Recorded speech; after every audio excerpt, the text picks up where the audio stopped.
Société, droit et liberté avec Frédéric Bérard à C'est jamais pareil. Il est avocat, docteur en droit et chroniqueur avec nous un mercredi sur deux. Frédéric Bérard, toujours un plaisir de te parler le mercredi. Bonjour Frédéric.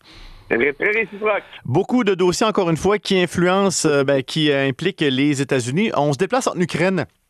Ou plus précisément, devrais-je dire, en Arabie Saoudite. Hier, il y a eu une rencontre entre des représentants des États-Unis et de la Russie sur la question ukrainienne, sans la présence de représentants, de porte-parole et même du président Volodymyr Zelensky.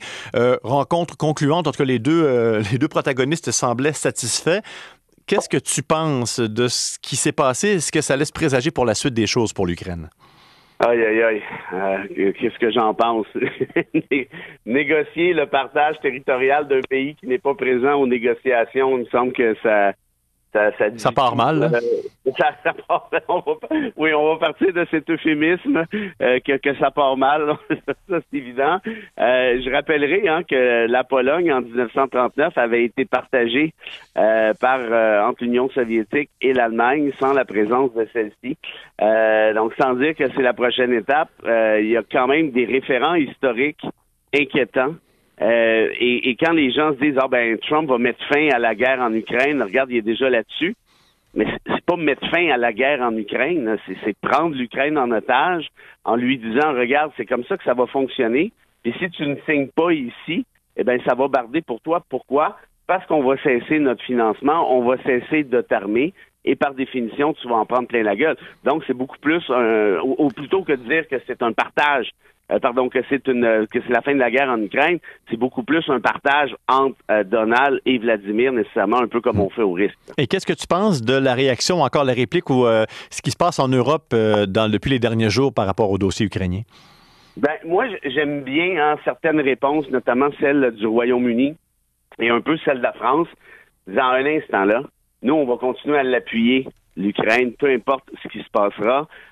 Et je crois que l'Europe joue ici son va-tout, Frédéric, essentiellement, parce que si on laisse Trump faire ce qu'il souhaite, par exemple à Gaza, là, ce qui semble déjà être le cas, ce qu'il souhaite faire maintenant en Ukraine, la prochaine étape, c'est laquelle? Là, on comprend que Trump et Poutine sont main dans la main pour se partager un territoire qui est assez précis, mais quelles sont les prochaines étapes à cet effet-là?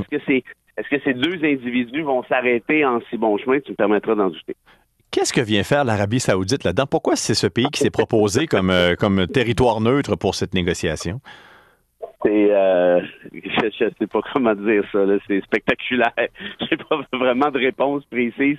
L'Arabie Saoudite, qu'est-ce que fait faire l'Arabie Saoudite? À part peut-être, comment je te dirais, la seule explication possible, c'est que l'Arabie mange dans la main et de Poutine et de Trump, très clairement.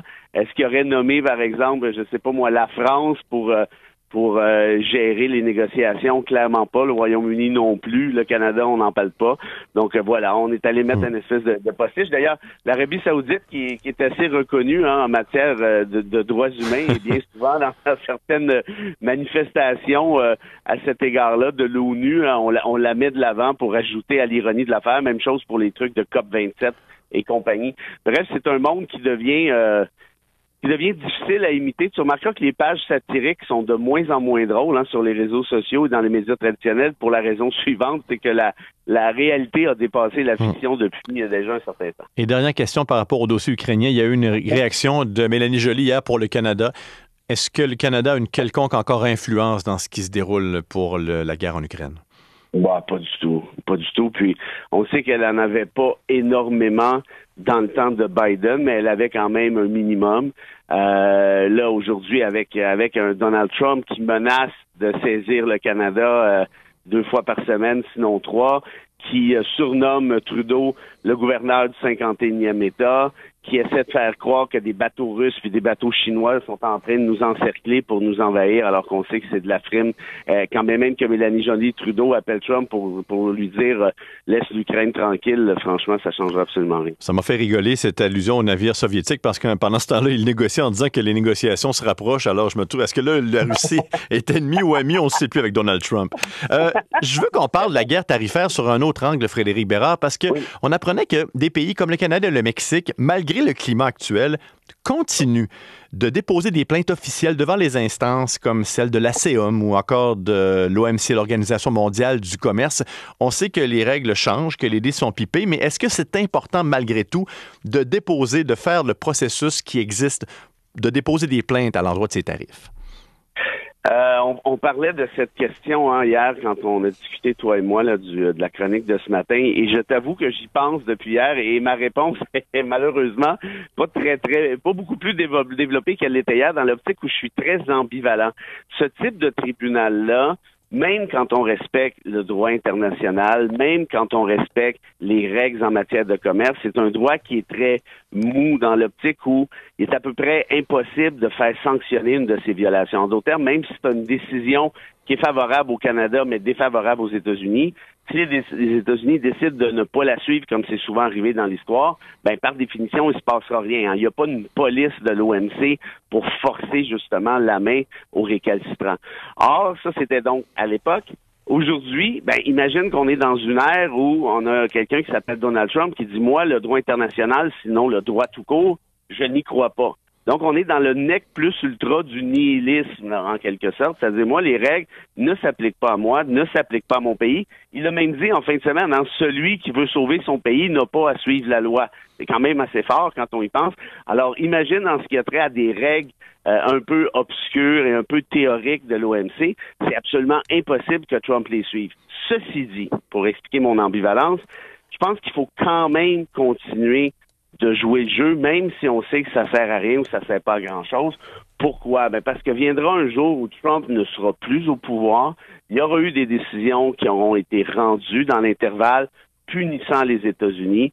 Je doute fortement qu'un prochain président américain respecte ces mêmes décisions-là, mais reste qu'il y a quand même un symbole qui est rattaché à ça.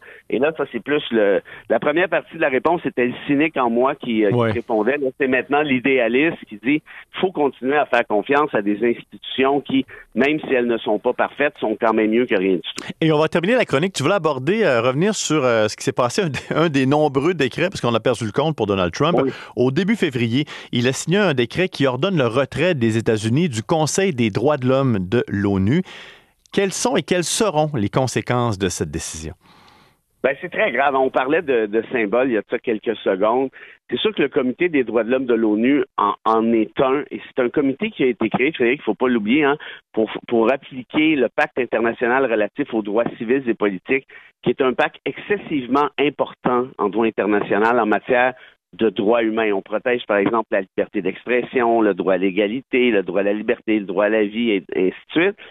Et c'est un mécanisme qui permet à un citoyen américain qui aura épuisé ses recours en droit interne américain de s'adresser donc à ce tribunal supranational qui est le Comité des droits de l'homme de l'ONU.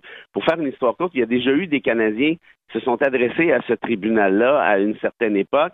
Ils ont eu gain de cause et ça avait fait plier le gouvernement de Robert Bourassa là, sur la question de la loi 101. Ceci dit, évidemment, bon, c'était peut-être pas le meilleur exemple qui puisse exister, mais tout ça pour dire que quand un citoyen se sent brimé à l'interne, ben, il y a un deuxième recours en vertu du pacte international qui protège des droits et libertés qui sont absolument fondamentaux. Donc, dans ce cas-ci, Donald nous a dit, ben ça n'existe plus, ce comité-là. En tout cas, faites ce que vous voulez, moi je m'en fous. Les États-Unis n'y sont plus assujettis. Ce qui veut donc dire que, par définition, un citoyen américain qui voit ses droits être brimés en droit américain, et là on le sait, c'est déjà le cas, c'est déjà commencé, notamment avec les déportations, le 14e amendement qui n'est pas respecté, on souhaite déporter des Autochtones.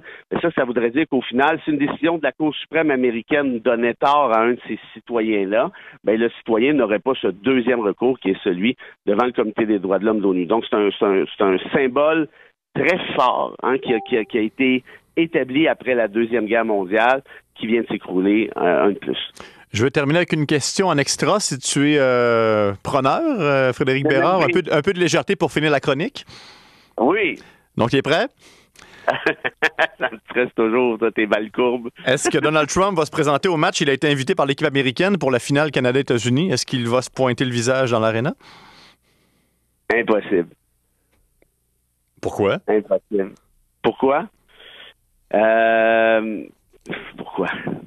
Il peut pas être. Non, je sais plus. Ben, je rappelle que le match est aux États-Unis, là. Donc, oui, je comprends que tu serais pas venu nous baver jusqu'à Québec, là, mais même à ça, premièrement, je pense qu'il connaît rien au hockey. Là. Moi aussi. Je rappelle qu'il était capable de décrire Wayne Gretzky. Je pense qu'il n'y a absolument aucun intérêt pour ça. Mais peut-être, il est allé au Super Bowl pendant une demi. Écoute, je t'ai dit impossible, je me rétracte, je dis bien franchement, en toute candeur et humilité, j'en ai franchement aucune idée. Mais s'il se déplace, honnêtement, je pense qu'on peut voir ça comme étant un petit affront symbolique. Moi, je crois que c'est pas un homme d'hiver. Je crois qu'il n'aime vraiment pas le froid et la neige. Je préfère les terrains de golf et le sud. Donc, moi, je crois que pour cette raison, il ne sera pas là. Ça, c'est probablement la meilleure réponse. On aura la réponse demain soir. Merci beaucoup, Frédéric Bérard. Salut, mon ami. Salut. À bientôt.